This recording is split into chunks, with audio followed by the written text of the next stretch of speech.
8,000 people will be infected in October. So think about it.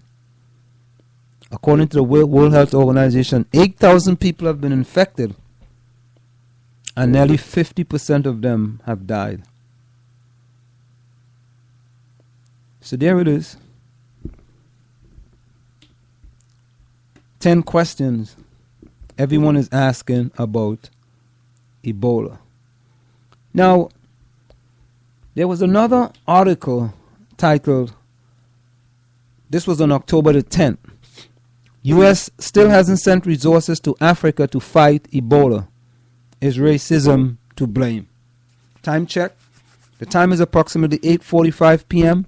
That time check is brought to you by Semper Alexander Computer Consultants, where they implement cost-effective solutions to fulfill your business need. Semper Alexander for all your computer needs. You can call them at 973-763-2011. That's 973-763-2011. Now, according to this article, it states that U.S. hasn't sent resources to Africa to fight Ebola. And here's the question. Is racism to blame?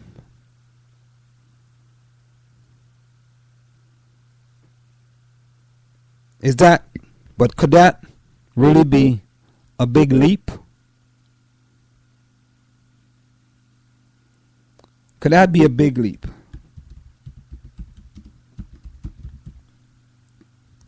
Do we want to blame racism on everything? So,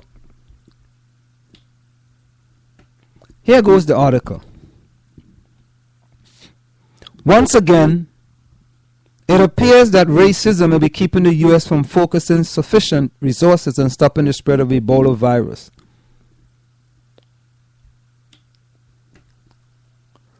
Racism and greed were largely the reasons why the world still didn't have an effective Ebola care. For-profit companies, up until now, have seen very little upside in aggressively expending resources on a disease largely affecting poor black country. Now we have lawmakers like Republican Senator David Vitter of Louisiana holding up the $1 billion of the U.S. has pledged to stamping out the virus. Why? Because the plan focuses on Africa, according to the story in The Nation. Vitter has the goal to actually put his specious concerns down on paper. This is a major metropolitan region of the nation. Dallas is still grappling with widespread fear about the spread of the disease that was transported here from Africa. I ask you to oppose fully allowing the additional $1 billion in reprogramming requests until previously requested additional information is available for the member of Congress to be fully briefed, he wrote in letters to members of the Senate Appropriation and Armed Service Committee, according to The Nation. President Barack Obama announced the $1 billion aid package with much fanfare last month, traveling to the Center for Disease Control and Prevention in Atlanta to demonstrate the urgency. In West Africa, Ebola is now an epidemic of the likes that we have not seen before. It is spiraling out of control, Obama said on September the 16th. It is getting worse. It is spreading faster and exponentially. If the outbreak is not stopped now, we could be looking at hundreds of thousands of people infected with the profound political and economic and security implication for all of us. So this is an epidemic that is not just a threat to the regional security. It's a potential threat to global security if these countries break down, if the economies break down, if people panic. That has a profound effect on all of us if we are not directly contracting the disease. In his speech, Obama said the U.S. will do the following: create an air bridge to more quickly transport health workers and medical supplies into West Africa, establish a staging area in Senegal to send out personnel more quickly, create a new training program site to train thousands of health workers, and deploy U.S. Public Health Service personnel to new field hospital in the U.S. is setting up in Liberia, and through USAID help distribute supplies and information kits. to hundreds of thousands of families. Nearly a month has passed since the speech, but Congress still has not authorized the release of the funds, despite world leaders like United Nations Secretary General Ban Ki-moon pleading for assistance. Vitta has been exhorting his colleagues to stop the plan because it focuses on Africa and largely ignores our own borders, the nation said. Clearly, if the disease is contained and controlled in Africa, it wouldn't reach our shores, but that logic seems to have escaped Vitta. Speed is the most important variable here, CDC Director Thomas Frieden said at the World Bank Conference. This is controllable, and this was preventable. It's prevented by investing in core public health services. On MSNBC, Senator Chris Murphy, a Democrat from Connecticut, called the delay in Congress unconscionable and said the committees should release the full funds this week.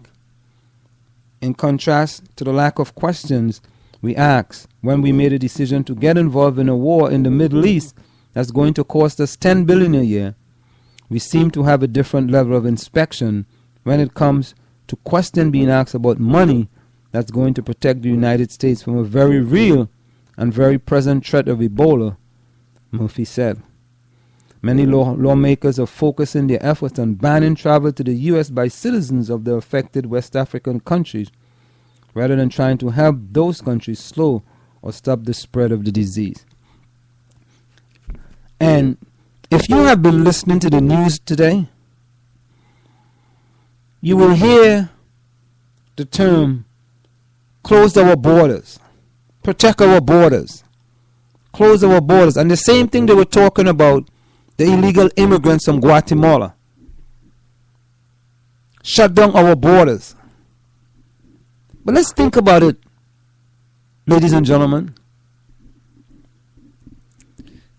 You don't help West Africa contain the disease in that country, right?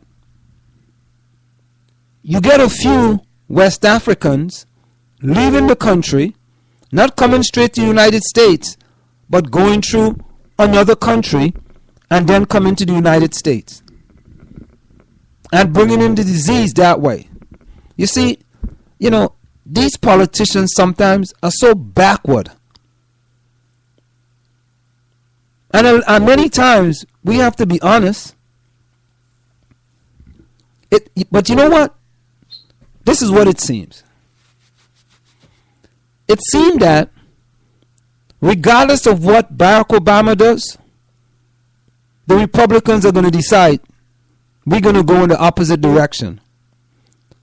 We don't care how good it is for the country. We don't care how it's going to protect our citizens. But we are going to try to make the president look as bad as possible. Make life as rough for him as possible. I mean, even though he's a lame duck president. We all know that. But we are going to make life very difficult for him. And in their mindset, their distorted mindset of trying to make life difficult for the president, they're exposing the citizens of the United States of America to this disease. Because if you don't contain the disease, you know what it's like? It's like when they have these floods, right? Like look in New Orleans. They put up these bags to try to contain the water. But you know what eventually happens? If the water rises above the bags are of no use. They have no use. The whole place just gets flooded. Right? So, what the people are normally told, leave your houses. Leave the residence. Go to a higher place. Get out. Don't stay there. But as usual, some people always think it's never going to be me. It's never me. So here we have the president saying that they're going to get $1 billion to deal with the disease in West Africa. Hey, it's already here. It's in Dallas. It's in Dallas. Dallas is only a plane flight away. Not even a plane flight. It's just a drive away from New Jersey, from New York, from Pennsylvania. And as a matter of fact, think about it. The person in Dallas doesn't have to come to New Jersey. Someone who was in contact with that person in Dallas can go to Georgia. And then another person in Georgia can go from Georgia to Pennsylvania and get in contact with another person, and so on and so forth. So you will tend to think that the Republicans will put politics aside and do what's best for the citizens of the United States of America. But I guess there are some times you just cannot make the president look good. You got to try as much as possible to make him look bad. And at the end of the day, if you could make the president look bad, then that's a good thing. You know, and it just goes on and on and on and on. So, many lawmakers are focusing their efforts on banning travel to the U.S. Yeah, ban travel to the U.S. of the affected West African countries, rather than trying to help those countries slow or stop the spread of the disease. Don't try to help them get rid of the disease. Listen, let the disease wipe them out, right? Let them deal with their own problems. Okay? Just ban them from coming to the United States of America. But you know what? Yeah, listen. They banned those guys from 9/11. They banned Al Qaeda. They had all of those guys on the list, and they still got to the United States of America.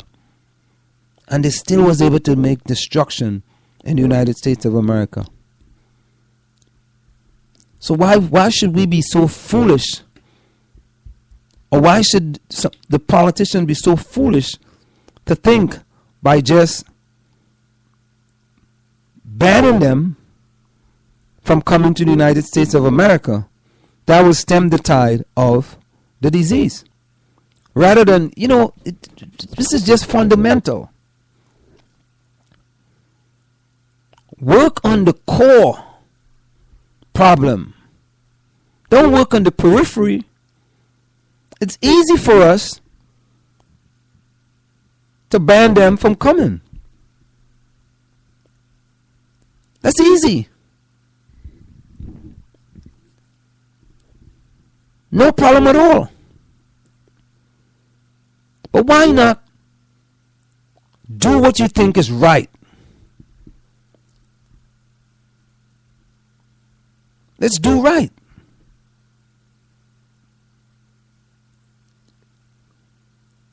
Sometimes you just wonder, why do we keep playing politics? You play politics with people's lives.